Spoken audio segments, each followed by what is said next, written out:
প্রধানমন্ত্রী mark Carney কি কানাডার ইমিগ্রেশনকে আরও কঠিন করে ফেলতে চান? তেমনি একটা ইঙ্গিত দিয়েছেন তিনি South Asian radio Red FM টরন্টোকে দেওয়া এক সাক্ষাৎকারে।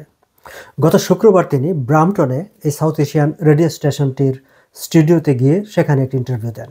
সেই ইন্টারভিউটি এই সপ্তাহে ব্রডকাস্ট হয়েছে এবং ব্রডকাস্ট হওয়ার পর সেইখানে ইমিগ্রেশন নিয়ে তিনি যেসব কথাবার্তা বলেছেন সেগুলো নিয়ে সোশ্যাল মিডিয়ায় ব্যাপক আলাপ আলোচনা হচ্ছে। দর্শক, সেই ইন্টারভিউ থেকে চুম্বক অংশটুকু আমি আপনাদের সঙ্গে একটু শেয়ার করতে চাই। মার্ক কার্নি তার ইন্টারভিউতে ইমিগ্রেশন নিয়ে কথাবার্তা বলেছেন, কানাডার যে আইন শৃঙ্খলা পরিস্থিতি, অর্থনীতি, এই সব কিছু নিয়ে কথাবার্তা বলেছেন। তবে আমি মূলত নজর দিতে চাই যে ইমিগ্রেশন নিয়ে তার যে বক্তব্য সেই অংশটুকুর দিকে।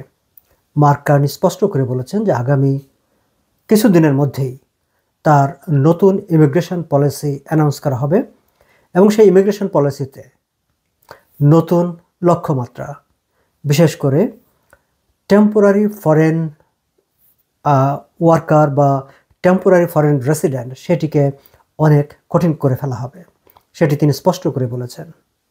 দর্শক, টেম্পোরারি রেসিডেন্ট বলতে আমরা বুঝি যারা টেম্পোরারি ফরেন ওয়ার্কার হিসাবে বিদেশে যারা থাকেন, ওয়ার্ক পারমিটে কানাডায় একটা নির্দিষ্ট সময়ের জন্য কাজ করতে আসেন, তারা ইন্টারন্যাশনাল স্টুডেন্ট হিসাবে যারা পড়াশোনা করতে আসেন তারা, এমনকি ভিজিটর হিসাবে যারা আসেন এবং যারা কানাডায় অ্যাসাইলাম আবেদন করেন, এই সব মিলিয়ে হচ্ছে টেম্পোরারি রেসিডেন্ট।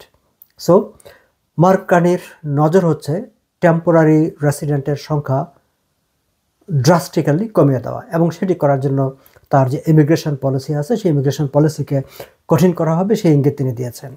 তবে কি ধরনের পলিসি আসছে স্পেসিফিক্যালি সেটি তিনি এখনই বলেননি। ধারণা করা হচ্ছে যে পলিসি ফর্মুলেশনটা হচ্ছে সেখানে এই বিষয়গুলো নিয়ে কথাবার্তা থাকবে। আমরা জানি যে গত কয়েক বছর ধরেই আসলে টেম্পোরারি রেসিডেন্ট নিয়ে তুমুল কথাবার্তা হচ্ছে, বিশেষ করে জাস্টিন ট্রুডোর শেষ সময়টা এটি একটি পলিটিক্যাল ইস্যুতে পরিণত হয়েছিল, যার কারণে জাস্টিন ট্রুডোকে পদত্যাগ করতে হয়েছে। মার্ক কার্নির জন্য এটি একটি চ্যালেঞ্জ হয়ে দাঁড়িয়েছে। যদিও মার্ক কার্নি দাবি করেছেন, এই ইন্টারভিউতে তিনি বলেছেন যে তিনি প্রধানমন্ত্রী হিসাবে দায়িত্ব গ্রহণ করার পর গত 6 মাসে অ্যাসাইলাম ক্লেম অন্যান্য সময়ের চেয়ে 1/3 কমে গেছে, এটি তার দাবি। তিনি বলছেন যে টেম্পোরারি ফরেন ওয়ার্কার অলমোস্ট 70% কমে গেছে। ইন্টারন্যাশনাল স্টুডেন্টের সংখ্যাও কমে গেছে উল্লেখযোগ্যভাবে। International student, temporary foreign worker, এটি কমে যাওয়ার হিসাবটি আমরা জানি, কারণ এই ব্যাপারে গভর্নমেন্ট নানা রকম তাদের পলিসি কাট করেছেন, নাম্বার কমিয়ে দিয়েছে, ফলে এই সংখ্যাগুলো যে কমে গেছে আমরা জানি। কিন্তু অ্যাসাইলাম ক্লেম এই সংখ্যাটি 1/3 কমে গেছে, এটি আসলে সেই অর্থে কখনো কোথাও আলোচিত হয়নি। কিন্তু প্রাইম মিনিস্টার জানাচ্ছেন যে অ্যাসাইলাম ক্লেম 1/3 কমে গেছে।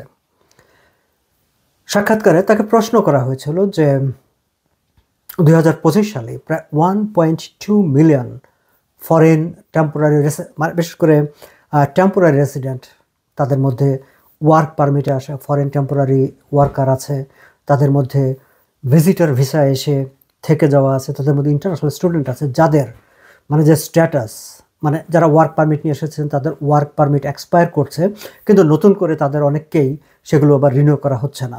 অনেক ইন্টারন্যাশনাল স্টুডেন্ট তাদের স্টাডি পারমিট এক্সপায়ার করছে, কিন্তু বা অনেকে গ্র্যাজুয়েট হয়ে গেছেন কিন্তু তারা এখন নতুন করে ওয়ার্ক পারমিট পাচ্ছেন না, বা যারা অ্যাসাইলাম আবেদন করেছেন সেগুলো রিজেক্ট হয়েছে। এরকম মিলে অফিসিয়ালি কানাডায় থাকার স্ট্যাটাস হারিয়ে ফেলবেন এরকম প্রায় 1.2 মিলিয়ন পিপল কানাডাতে আছে, যারা আগামী 1 বছরের মধ্যে 2025 এই আগামী কয়েক মাসের মধ্যে আসলে তারা কানাডায় আনডকুমেন্টেড হয়ে যাবেন। সো তাদের ব্যাপারে কানাডিয়ান গভর্নমেন্ট কী করছে, কী ভাবছে, এই প্রশ্ন করা হয়েছিল তাকে। বাই দ্য ওয়ে, বলে নিই যে 2025 প্রায় 47,000 ইন্টারন্যাশনাল স্টুডেন্ট যারা আসলে নো শো হয়ে গেছে, তার তারা স্টাডি পারমিট নিয়ে কানাডায় পড়তে এসেছেন ইন্টারন্যাশনাল স্টুডেন্ট হিসাবে, কোনো না কোনো কলেজে বা ইউনিভার্সিটিতে ভর্তি হয়েছেন, কিন্তু তারপরে আর তারা কখনোই ক্লাসে যাননি। ইন্টারন্যাশনাল স্টুডেন্টদেরকে একটা সার্টেন টাইম পর তাদের পার্সেন্টেজ বা তাদের অ্যাটেন্ডেন্স সেটি ইমিগ্রেশনকে, সার্টেন ডিপার্টমেন্টকে জানাতে হয়। কিন্তু প্রায় 47,000 স্টুডেন্টের ক্ষেত্রে দেখা গেছে যে পুরো সেশনে পুরো বছর জুড়ে তারা নো শো, তারা আসলে ক্লাসে যাননি, তারা কোথাও না কোথাও কাজ করেছেন কিংবা এনিওয়ে তারা কানাডায় আছেন। এবং বিপুল সংখ্যক ইন্টারন্যাশনাল স্টুডেন্ট আসলে পরবর্তীতে দেখা গেছে যে তারা অ্যাসাইলাম সিক করেছে। এছাড়া গত কয়েক বছরে ভিজিটর ভিসায়ও প্রচুর সংখ্যক কানাডায় এসে অ্যাসাইলাম সিক করেছে। ফলে এই যে যাদের স্ট্যাটাস আগামী কয়েক মাসের মধ্যে যাদের স্ট্যাটাস যারা হারিয়ে যাবে, মানে আনডকুমেন্টেড হয়ে যাবেন, এই সমস্যাটা গভর্নমেন্ট কিভাবে ফেস করবে এই প্রশ্ন করা হয়েছিল। মার্ক কার্নি স্পষ্টভাবে বলেছেন, যাদের ডকুমেন্ট, যারা আনডকুমেন্টেড হয়ে যাবেন তারা ফিরে যাবেন। যারা অ্যাসাইলাম আবেদন করেছেন, যাদের অ্যাসাইলাম আবেদন রিজেক্টেড হয়েছেন, তারা ফিরে যাবেন। তারা যদি ফিরে না যান তাহলে তাদের ফিরে যাওয়ার ব্যবস্থা করা হবে। এবং কিভাবে ব্যবস্থা করা হবে, কী পদক্ষেপ নেওয়া হবে, সেগুলো আগামী যে পলিসি আসছে সেই পলিসিতে থাকবে বলেও তিনি উল্লেখ করেন। অর্থাৎ তার পরিষ্কার বার্তা হচ্ছে, অ্যাসাইলাম আবেদনকারী যাদেরটাই রিজেক্টেড হবে তাদেরকে ফিরে যেতে হবে নিজ দেশে, না হয় গভর্নমেন্ট তাদেরকে নিজ দেশে পাঠানোর ব্যবস্থা নেবে।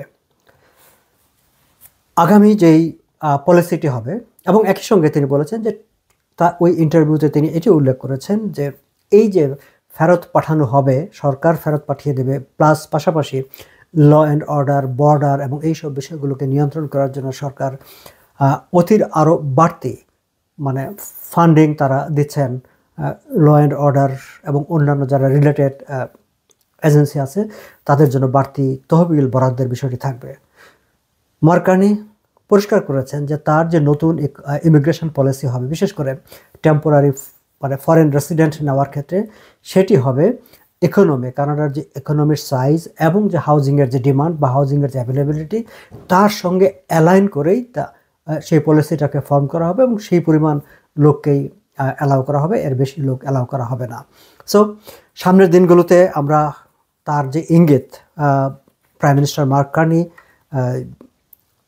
রেড এফএমকে ইন্টারভিউতে যেই ইঙ্গিত দিয়েছেন, সেই ইঙ্গিত থেকে আমরা ধারণা করতে পারি যে আগামী এই শিগগিরই সংসদ অধিবেশনে যে নতুন ইমিগ্রেশন পলিসিটি আসতে যাচ্ছে, সেই ক্ষেত্রে ইমিগ্রেশনের ব্যাপারে সরকারের একটি কঠোর অবস্থান হয়তো আমরা দেখতে পাবো। দর্শক, আজ এই পর্যন্তই।